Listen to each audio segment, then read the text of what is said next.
اس کے بعد ہم آ جاتے ہیں سپارے کے اوپر. صورت ہماری وہی چل رہی ہے جو پہلے سے جاری تھی. یہاں پہ پہلے ذکر ہوتا ہے 4 عقیدوں کا, تھوڑا تھوڑا ذکر آتا ہے. آخرت کا ذکر آتا ہے کہ ایک خاص مدت طے ہے, اس نے آنا ہے. پھر توحید کا ذکر آتا ہے کہ بتاؤ یہ جو تخلیق کی گئی ہیں چیزیں, اس میں اور کس کا ہاتھ ہے اگر اللہ کا نہیں ہے. پھر نبی کریم صلی اللہ علیہ وسلم کو وہی بھیجنے کا ذکر آتا ہے کہ یہ اللہ کی طرف سے ہے. اور پھر ایک سوال اٹھایا جاتا ہے کہ دیکھو اگر اس کتاب پہ جس پہ تم ایمان نہیں لا رہے, اگر یہ واقعی اللہ کا کلام ہوا تو تم نے سوچا ہے کہ تمہارا کیا بنے گا. اور پھر اللہ تعالیٰ نے ان لوگوں کو بشارت دی ہے جو ایمان کے بعد استقامت کا رویہ اختیار کرتے ہیں, اور اس استقامت کے لیے آپ کو ساری زندگی اپنے آپ پہ محنت کرنی ہوتی ہے. ہم یہ سمجھتے ہیں کہ ہمیں کوئی اور پکڑے گا اور ہم دین کے راستے پہ چلے جائیں گے, ہم آج فیصلہ کریں گے ساری زندگی ایسی رہیں گے. ایسا نہیں ہوگا. ہر روز ایک نئی آزمائش ہے, ہر گھنٹہ ایک نئی آزمائش ہے. تو استقامت میں جو اتنی بشارت ہے وہ ہے ہی اسی لیے کہ انسان پوری زندگی اپنے آپ سے کشمکش کرتا ہے. اس کے بعد ذکر کیا والدین اور بالخصوص ماں کا, کہ 3 دفعہ جو نبی کریم صلی اللہ علیہ وسلم سے پوچھا گیا تھا نا کہ یا رسول اللہ حق خدمت کس کا زیادہ ہے, آپ نے فرمایا تھا کہ تمہاری ماں, دوسری دفعہ بھی تمہاری ماں, تیسری دفعہ بھی تمہاری ماں, اس کے بعد فرمایا تھا کہ تمہارے باپ. تو یہاں سے وہ وومن امپاورمنٹ شروع ہوتی ہے کہ اللہ تعالیٰ کو ماں کو بحیثیت ماں وہ ساری چیزیں دیتا ہے جس میں اولاد کے اوپر اس کا حق, اس کی رسپیکٹ, اس کے حقوق سب کچھ لازم ہو جاتا ہے. اور پھر سارے رشتوں میں وہ اسی طرح کرتا ہے نا, اس کو جا کے مانگنے نہیں پڑیں گے. اور اسی کی وجہ سے ہمارے معاشرے میں بھی کچھ خوبصورت روایات ہیں. اگر میں کہیں باہر شاپنگ پہ جاؤں اور میرے پاس بہت سارا سامان ہو اور میرا بیٹا ساتھ ہو, یہ ممکن نہیں ہے کہ وہ لپک کے مجھ سے سامان نہ لے لے. اگر میں پبلک ٹرانسپورٹ میں سفر کروں تو یہ ممکن نہیں ہے کہ میرا بیٹا مجھے کھڑا رہنے دے اور خود بیٹھ جائے نا. تو یہ ساری چیزیں جو ہیں اگر اسلام پہ صحیح سے عمل ہو رہا ہوتا تو خواتین کے یہ حقوق غصب نہیں ہوتے, اور جہاں پہ اگر ہوتے بھی ہیں تو اس کی وجہ اسلام سے دوری ہے, چاہے وہ اسلام کے نام پہ ہی کیے جاتے ہوں. اس کے بعد رویوں کا ذکر ہے. قرآن کا یہ حسن اسلوب ہے کہ وہ اکثر جگہ ہمیں دونوں چیزیں کمپیریزن کر کے دکھاتا ہے. تو اس کے بعد فرمایا ایک دعا سکھائی گئی ہے, اور اس دعا کے ذریعے سکھانا یہ مقصد ہے کہ انسان کو اللہ تعالیٰ سے کیا مانگنا چاہیے. اللہ سے توفیق مانگنی چاہیے. جو بھی کام میں کرنے جا رہی ہوں نا, میں نے جو کل آپ سے بات کی تھی کہ آپ اللہ تعالیٰ سے دعا کریں, آپ عزم کریں, تو توفیق اللہ تعالیٰ سے مانگنی چاہیے کہ اللہ جس طرح آپ نے مجھے ابھی توفیق دی ہے نا, قرآن سے جوڑا ہوا ہے, اللہ تعالیٰ مجھے توفیق دیجیے کہ میں آئندہ بھی اس کو لے کے چلوں, رمضان کے بعد بھی میرا روٹین ایسا ہی رہے. اس دعا میں بھی اسلام اور توبہ کا اقرار کیا جاتا ہے کہ اللہ میں آپ پہ ایمان لائی ہوں, مسلم ہوں, میں توبہ کرنا چاہتی ہوں, پلٹنا چاہتی ہوں, آپ مجھے توفیق دیجیے کہ میں بہت شکر کروں. شکر یہی ہوتا ہے کہ اللہ کی نعمت کا اقرار کروں, میں نیک عمل کروں. اللہ کی توفیق کے بغیر یہ ممکن نہیں ہوتا نا. اور پھر اپنی اولاد کی نیکی کے لیے دعا. پھر اللہ تعالیٰ فرماتا ہے کہ اللہ تعالیٰ ان لوگوں کے اعمال قبول کرے گا, برائیوں سے درگزر کرے گا اور ان کو جنت میں جگہ دے گا. پھر ذکر آتا ہے عاد کے بھائی یعنی حضرت ہود علیہ السلام کا قوم کو خبردار کرنا, قوم کا نہ ماننا, عذاب کا شکار ہونا, اور پھر جنوں کے گروہ کا قرآن سننا. نبی کریم صلی اللہ علیہ وسلم انسانوں اور جنوں دونوں کے لیے مبعوث کیے گئے تھے, اور جن نبی کریم صلی اللہ علیہ وسلم کے پاس آتے اور قرآن سنتے تھے اور ایمان لاتے بھی تھے. اس کے بعد نبی کریم صلی اللہ علیہ وسلم کو صبر کی تلقین کی گئی ہے کہ آپ جلدی نہ کیجیے, جو کچھ ہے سامنے آ جائے گا. اس کے بعد سورہ محمد شروع ہوتی ہے اور دوسرا ربا بھی شروع ہو جاتا ہے. یہ مدنی صورت ہے. جن لوگوں نے کفر کیا اور اللہ کے راستے سے روکا, اللہ تعالیٰ کو ان کے اعمال نہیں چاہیے, وہ سب ضائع ہو جائیں گے. لیکن جو لوگ ایمان لائے, نیک عمل کیا, قرآن پہ عمل کرتے رہے, ہاں ان سے وعدہ ہے کہ اللہ تعالیٰ سارے گناہ بھی معاف کرے گا, آگے کے لیے بھی آسانی کرے گا, زندگی بھی سنوارے گا.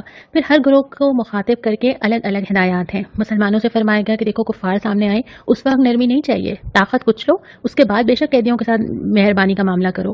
اور پھر یہ کہ یہ جو حالات آتے ہیں نا, اس میں سب ایک دوسرے کے لیے آزمائش ہوتے ہیں. اور اس کے بعد پھر شہید کے اجر کا ذکر کیا ہے کہ اللہ اس کو بہت سارا اجر دے گا, اور یہ فرمایا کہ تم اللہ کی مدد کرو, اللہ تمہاری مدد کرے گا. اللہ کی مدد ہم کیا کریں گے, لیکن اللہ تعالیٰ ہر جگہ اپنے دین کی مدد کو اللہ کی مدد قرار دیتا ہے. اس کے بعد فرمایا کہ جو کفار ہیں یہ اللہ کی تائید سے محروم رہیں گے, اور بہت ہی برا انجام ہے جو یہ آگے دیکھیں گے. منافقین کا ذکر کیا, بہت اچھی باتیں, زبان کے بہت اچھے, لیکن ان کی بدنیتی کی وجہ سے اللہ تعالیٰ ان کا کوئی عمل قبول نہیں کرے گا. اور پھر اللہ تعالیٰ کی ان پہ لعنت بھی ہے. یعنی اللہ تعالیٰ نے کفار کے لیے اتنا سخت استعمال نہیں کیا لفظ جتنا منافقین کے لیے کیا ہے. یہ جھوٹی توقع لگا کے بیٹھے ہیں. کیا سمجھتے ہیں کیا یہ سمجھتے ہیں اللہ کو دھوکہ دے دیں گے, کیا یہ سمجھتے ہیں کہ اس طرح یہ جنت حاصل کر لیں گے, کیا یہ سمجھتے ہیں کہ اہل ایمان کے ساتھ فساد کرنے میں یا اہل ایمان کو لڑوانے میں یا اہل ایمان کے اندر پھوٹ ڈالنے میں کامیاب ہو گئے, کیا سمجھتے ہیں یہ نا. اور اس کے بعد پھر فرمایا دوبارہ مسلمانوں سے کہ دیکھو ہم تمہیں ضرور آزمائیں گے. یہ ہم نے پہلے بھی پڑھا تھا کہ اللہ ایسے نہیں رہنے دے گا ہمیں. اور پھر اللہ اور رسول کی اطاعت کرو اور کمزوری کا اظہار نہ کرو. جب دین کے مقابلے پہ کوئی آ جائے, جب جنگ کا موقع ہو, اس وقت کوئی ڈائلاگ اور کمپرومائز نہیں ہوگا اپنی طاقت دکھانے کے بعد میں بے شک اس کا راستہ ہے, لیکن اگر کوئی سامنے والا مقابلے پہ ہے تو اس وقت یہ نہیں کیا جائے گا. پھر تسلی دی کہ تم ہی غالب رہو گے, ہم نے پہلے بھی پڑھا تھا, بشرطے کہ تم مومن ہو. اور پھر انفاق کا ذکر کیا ہے کہ اللہ تمہیں اتنی آزمائش میں نہیں ڈالتا کہ جو تم اٹھا نہ سکو. اگر اللہ یہ کہتا سارا کا سارا مال دے دو تو کیا کرتے. یہ ہم سب کے لیے بھی ویسے ہی سوال ہے.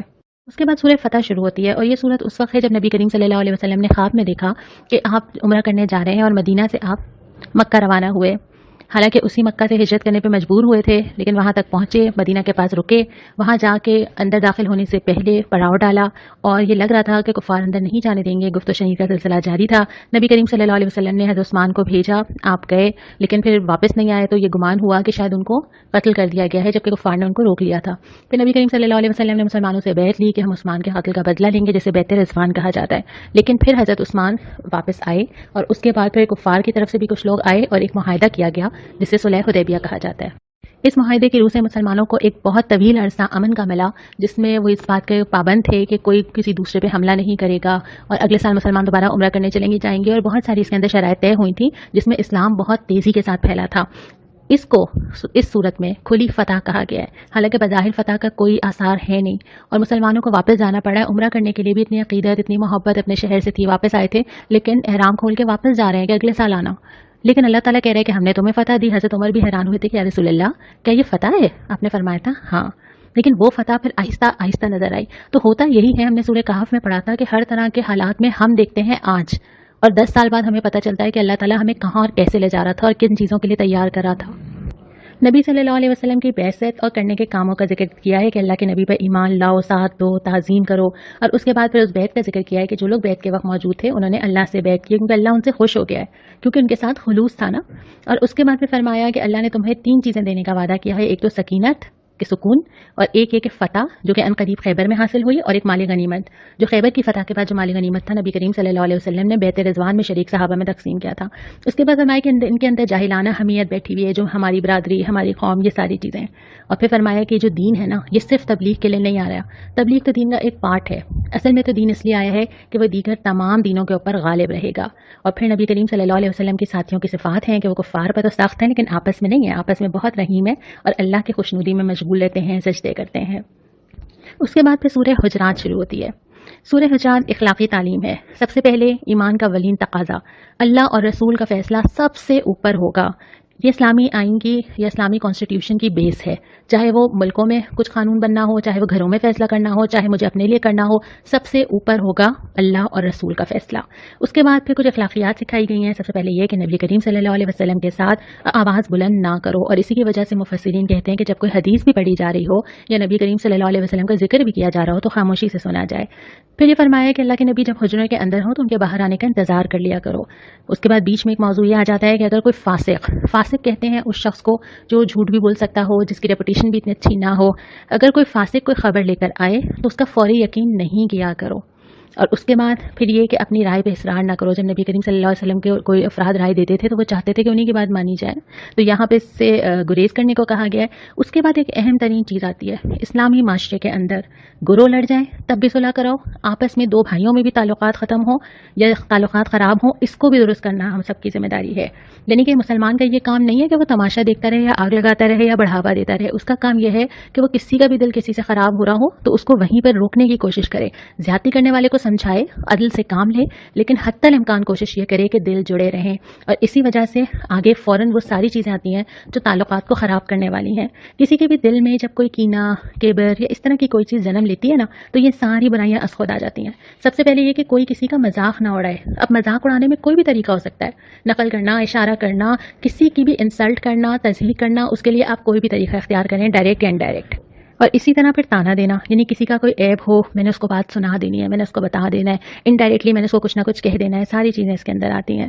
اس کے بعد یہ برے القاب سے نہ پکارنا، یعنی ایک انسان اچھے راستے پہ بھی آ گیا تو اس کی پرانی برائیاں یاد کرنا یا اس کے اوپر کوئی نام رکھ دینا۔ پھر اس کے بعد یہ کہ فسق سے بچو، یعنی جو فسق ہے نا یہ ایمان سے میچ نہیں کرتا۔